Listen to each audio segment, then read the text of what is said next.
I woke up to the sound of thunder. Still sleepy. The sky was dark. I was alarmed. I got late for my bus. I was late by 4 hours. I must have slept through the alarm. 15 alarms, each separated by 5 minutes. I started to pack my bags, hoping to at least catch the last bus to my hometown. I boarded the bus. I was lucky enough to get a single-sided sleeper seat on a double-decker bus. I was praying to not get stuck with a double-sided sleeper on the other side of the bus. Who would like to sleep with a stranger anyway? My seat was on the topmost deck of the bus. It was 12 in the midnight. I slept as soon as the bus started. After some time, the bus made a sudden halt, which woke me up. I opened my curtain to check what happened. All the neighboring curtain was closed. It did not look like any commotion, so I went back to sleep. I was half asleep when I realized that for half an hour the bus did not move. I tried to look through my window. I could not see anything as it was foggy on the other side. I wanted to check it out. I was stumbling to get my shoes. I could not find it. It was so cold inside the bus. I just wanted to wrap myself in a blanket and sleep till eternity. But I had to know why the bus is not moving. I decided to go without shoes. I climbed downstairs on the bus. For some reason, the stairs of the bus looked never-ending. I thought that I must be still very sleepy. I finally reached the bottom compartment of the bus and walked up to the driver's seat. I was astonished. There was no driver. I started to wonder why other passengers did not notice this. I decided to check with one of the passengers. I raised the curtain. There was nobody. I raised the next curtain. There was nobody. I started to freak out when I realized that I was the only one on the bus. I thought of checking outside of the bus. The bus was parked on the side of the road. I checked the surrounding area but did not find anyone. I tried to board the bus, but the door closed on its own. I took a stone nearby the road, broke the bus window, and retrieved my baggage. I felt like a badass when I heard the glass shatter. It was very cold outside and I could not bear the climate.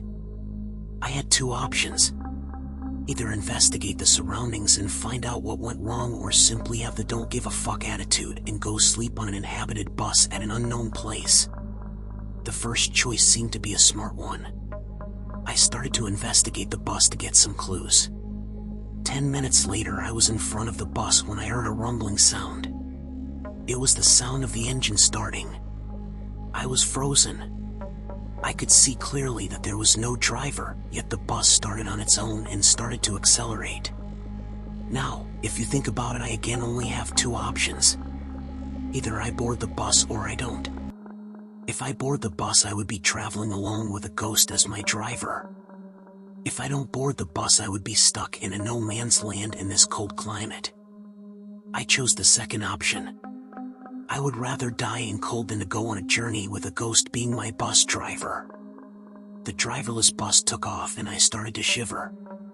There were no buildings, motels, or a place to stay for the night.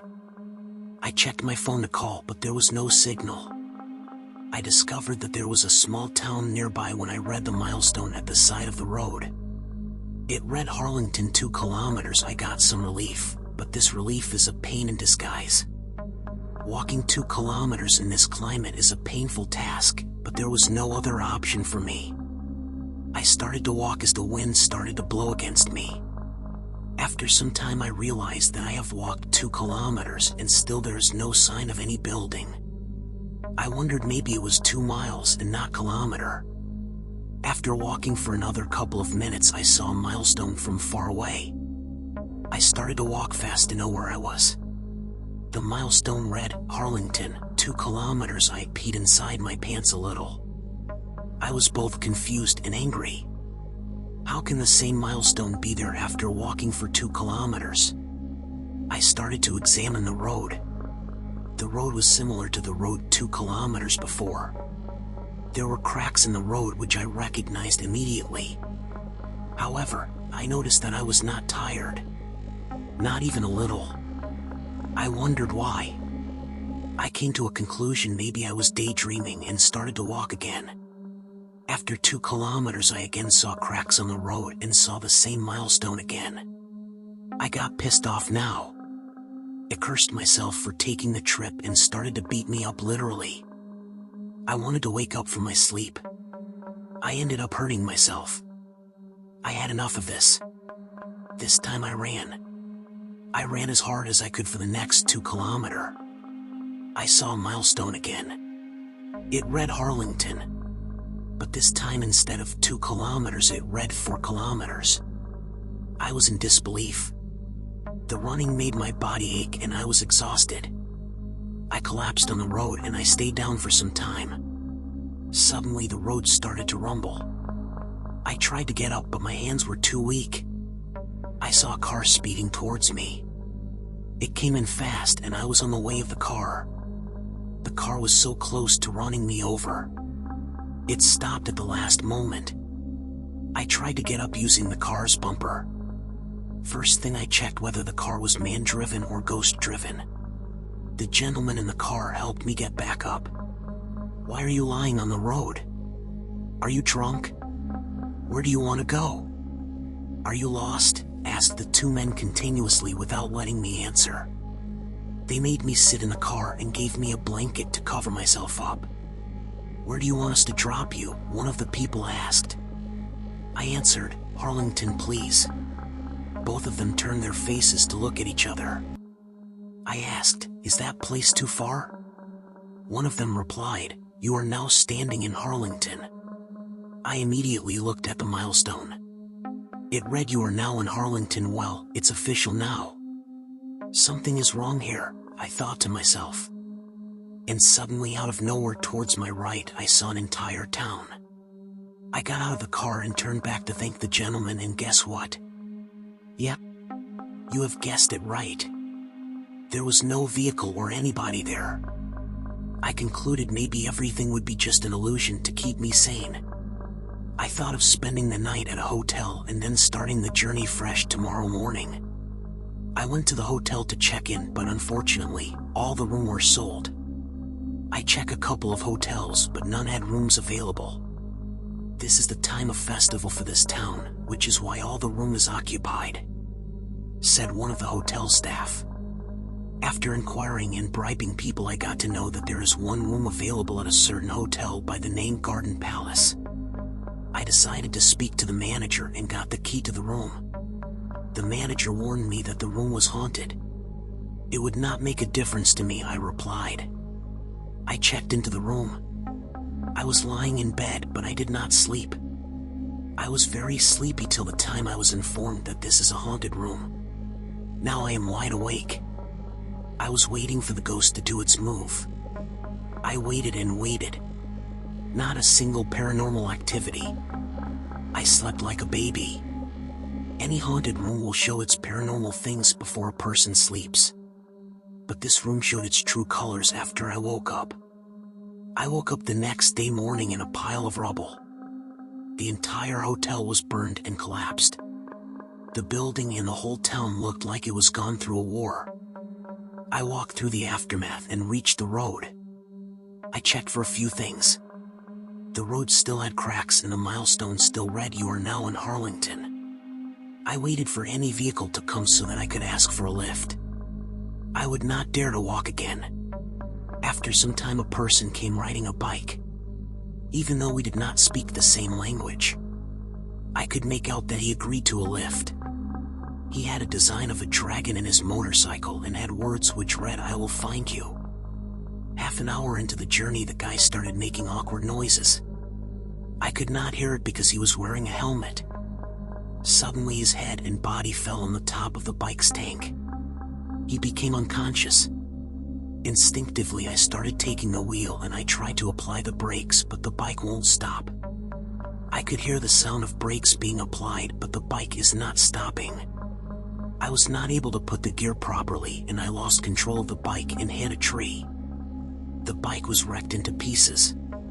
Luckily, I was alive with a few minor injuries. I went to check on the biker. He was still unconscious. As I walked up to him, I realized that he looked very thin. He was lying down with his stomach facing the ground. I lifted him and opened his helmet, and I ran opposite to his direction.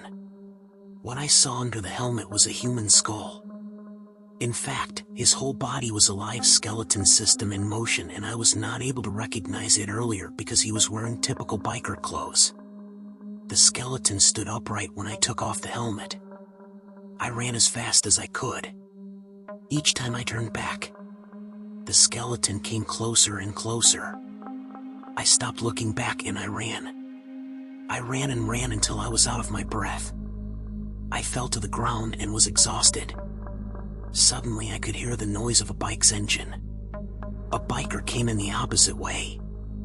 This biker was human. I could say this because he was not wearing a helmet and had the normal expressions of a human. I quickly asked for a lift and was about to sit on the bike when I saw the words, "I will find you." The guy's head turned 180 degrees. I reached my breaking point. I screamed and I started to run again. I started hearing a honking sound of a bus from behind. I recognized this bus as my initial bus where I traveled, and I boarded it. After I got my breath back, I started inspecting the bus like a police officer. I checked the passengers, the conductor, and the bus driver. I even made conversations with a few to check if they really are humans. I did this in an assumption that ghosts can't talk about day-to-day happenings in the world. I even became good friends with the driver. I usually don't speak much, but the loneliness and the fear within made me talk to people, which made me feel better. I reached my hometown safely this time. I got off the bus and waved my hand at the driver to signal farewell. The driver, who was a human all this time, changed to the skeleton I encountered from before. He, along with all other passengers, was a skeleton all along. As the bus left, the driver, along with the passengers, was waving their hands at me. After reaching my hometown, I slept for a while in my home and went to visit my friend, who was a psychiatrist. I sought his help for the trauma I was facing during the journey. I told him all the things I saw and all the paranormal activity happening around me. After long talk and debates with him, he finally concluded that I was under the illusion this whole time. He explained to me that this illusion was caused by over-intake of drugs. Before the bus journey, I went to a random party where I was knocked off by drugs, which caused me to miss my alarm.